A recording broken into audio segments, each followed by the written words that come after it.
Hey everybody, it's Aimee. Welcome back to my channel. In today's video, we're going to be talking about the ESFP personality type, what it means to be an ESFP personality type, the key essentials that you need to know about the ESFP personality type, and yeah, let's get started on that. If you're not already, make sure you subscribe to my channel. You can check out this playlist I have here of the other 15 MBTI personality types as well. Without further ado, let's get started. This is another personality type that I want to take my time on because it seems like there's a lot of confusion in the community regarding what exactly an ESFP is. I think we understand the stereotype of the ESFP personality type, but if you don't fit into this stereotype, I think we kind of just judge it as, okay, so you're just not an ESFP. I don't know what you are, but you're not an ESFP. And then those people that are actually ESFPs tend to not know what type they are because they're like, okay, so then what am I, right? And I think it all stems from really not understanding what extroverted sensing is. I think we know what extroverted sensing is, but it doesn't really get to the core of it. So in this video, let me take my time with it just a little bit more, and hopefully I can clear some confusion at least. Okay, so first of all, let me start off with the outline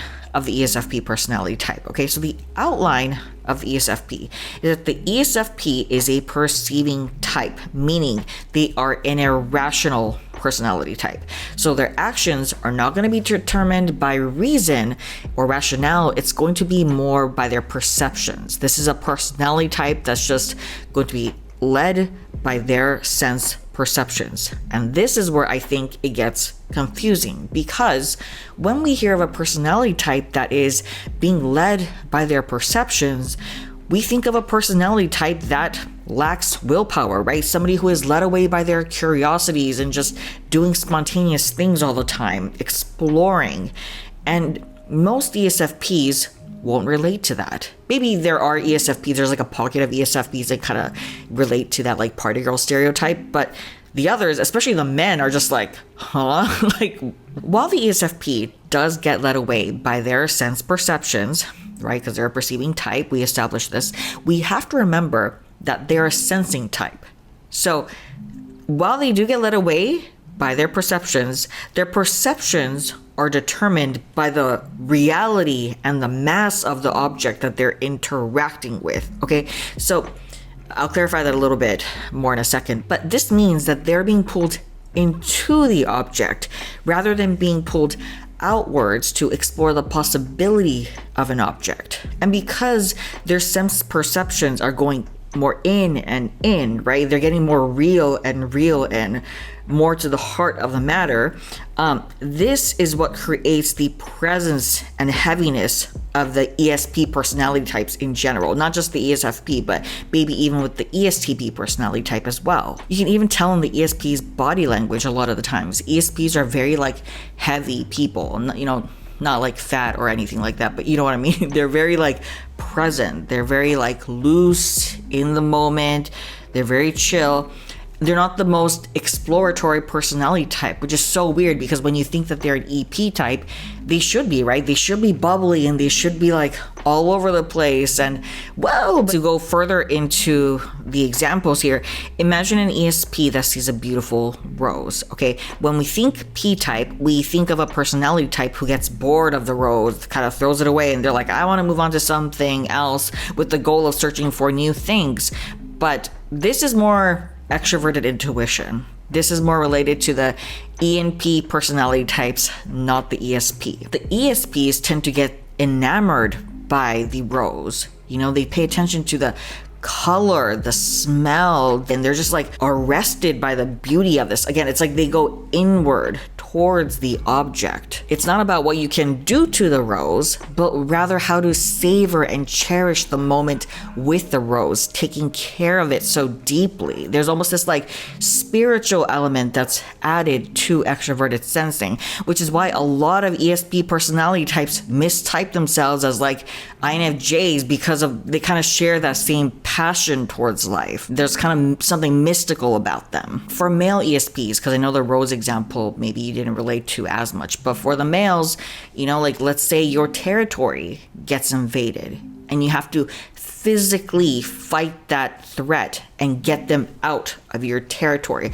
There's, again, it's this presence into the real moment. You're like going inwards on that threat. There's this focus, this warrior energy it's divine almost. Again, it's the same thing. There's a spiritual element that is added to extroverted sensing. And it's this divine experience that ESPs are shooting for. That's their ultimate aim, not new possibilities. If it's not this divine experience, the ESPs are like, it ain't it. I'm not gonna really engage with it. It's too boring for me. I want to experience the intensity of life. There's this sense of control and willpower in everything that they take action upon. Resoluteness, confidence, swiftness in the movement, in the moment. So now that we got to talking about the ESPs in general, let's whittle it down to what it means to be an ESFP personality, the ethical version of the ESP personality type. To best describe the ESFP personality type, 3 words in combination come to mind: willpower, experience, and authenticity. So we touched upon the combination of willpower and experience, what that can lead to. But what about the authenticity part? Not only do you have this willpower as an ESFP to bend reality to your will, the way you shape your reality tends to be tinted with what you've judged to be of value to you as an individual.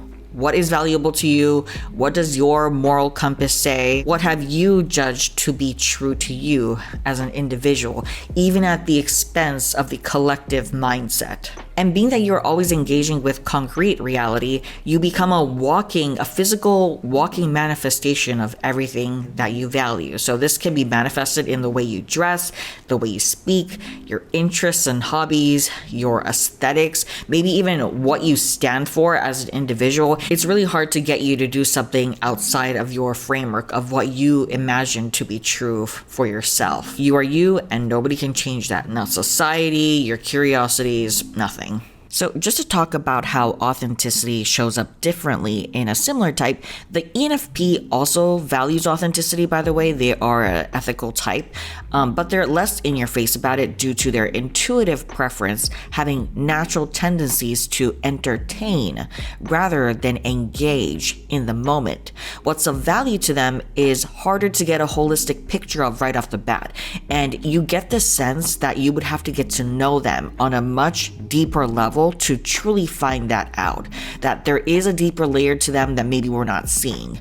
But for the most part, I think being given the freedom to explore their authenticity is so much more important to the ENFP, and that's more evident as you get to know them. It's the journey that matters. These are the things that they might say. The journey is usually the part that you remember anyways. But you as an ESFP are much more in the moment. Like, what you see is what you get. You're essentially living out your authentic self all the time by directly engaging with reality in a way that is most authentic to you. There is no room for reflection, doubts, or worries at the state of engagement. It's very much in your face, unapologetically and confidently, this is me. And I think this is why if you actually take a look at real ESFPs, I noticed like a lot of ESFP influencers, promoting topics like manifesting, like meditating to manifest, manifesting money, being confident, casting witch spells. It's this idea of backing up their natural willpower with an intuition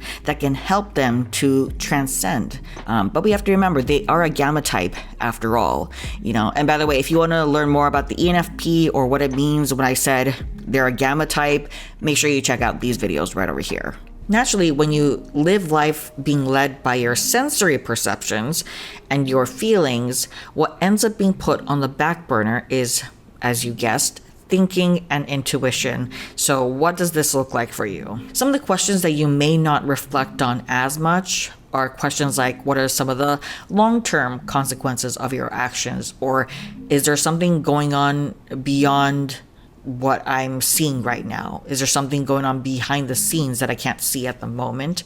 You can't think of things like this because your priority is to take decisive action in the moment. Well, not your priority, but you're letting your senses lead the way. And due to this lack of reflection, you may, in comparison to others anyway, be quicker to take decisive action upon things without being as inquisitive. You may have been accused in the past of not thinking deep enough, that you're too shallow. If you kick every Latino out of this country, then who is going to be cleaning your toilet, Donald Trump?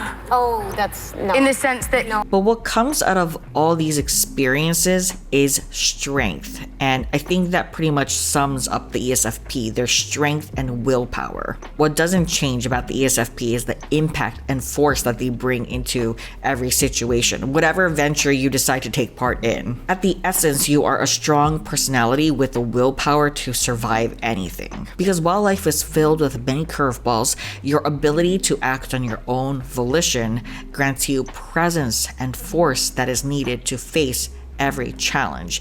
And not many people have this skill. So this is what it means to be an ESFP. All right, everybody, thank you guys so much for watching. Make sure you subscribe to my channel for more personality content. Leave a comment down below. What are your experiences as an ESFP? And I will see you guys next time. Bye.